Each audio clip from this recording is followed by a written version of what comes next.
Salut Smacktive, dans la vidéo je vous parle de façon de mesurer ses aliments. C'est parti!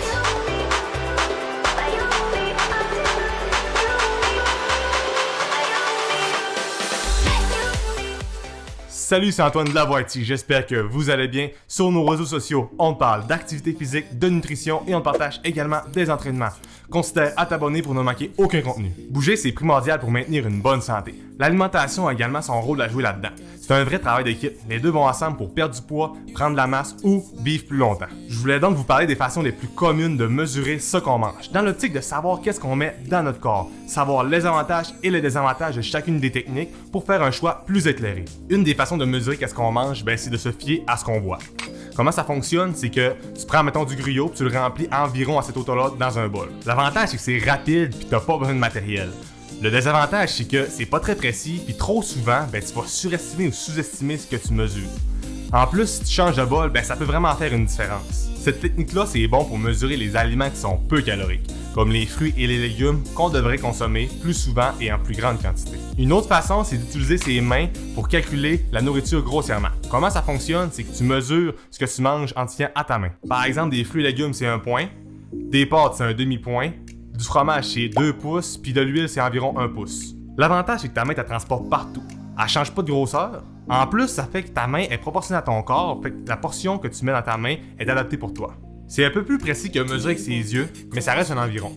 Pour les gens qui veulent un environ de ce qu'ils mangent dans une journée, c'est bien. Ça reste que c'est mieux que pas mesurer du tout. Tu peux aussi mesurer tes aliments avec une tasse ou une cuillère.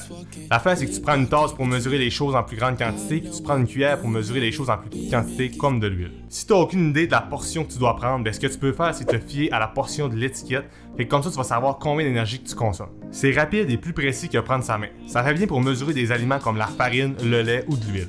Le désavantage, c'est que tu peux pas mesurer tous les types d'aliments, comme la viande, le fromage ou les grosses céréales.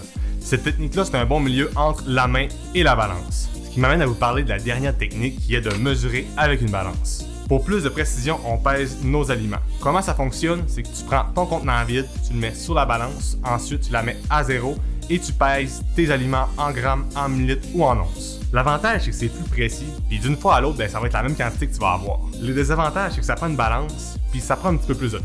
C'est bien beau de savoir toutes ces techniques-là, mais qu'est-ce que je devrais faire au quotidien? Les yeux sont bons pour mesurer des aliments qui sont comptables facilement, comme des fruits, des légumes ou des noix. Les mains sont bonnes à utiliser pour des aliments qui ne salissent pas trop les mains premièrement, puis une fois instauré dans ta routine, ça te permet de mesurer tes choses facilement et efficacement. Les tasses et les cuillères sont bonnes à utiliser pour mesurer des aliments plus petits, plus fins ou des liquides.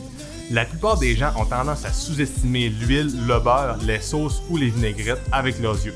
Voilà l'importance de mesurer avec une cuillère parce que ça peut monter vite. La balance est bonne à utiliser pour mesurer des aliments plus gros comme la viande et le fromage. Elle te permet également de mesurer des aliments qui sont plus caloriques afin d'avoir un apport calorique plus stable. Alors, c'est tout pour aujourd'hui.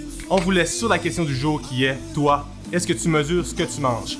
Partage-nous ta façon de fonctionner en commentaire. Merci d'avoir regardé la vidéo. Si tu as aimé le contenu, n'hésite pas à liker, à partager pour en faire profiter à ton entourage et à t'abonner pour ne manquer aucun contenu. On se revoit dans une prochaine vidéo. Et sur ce, je vous dis bon entraînement!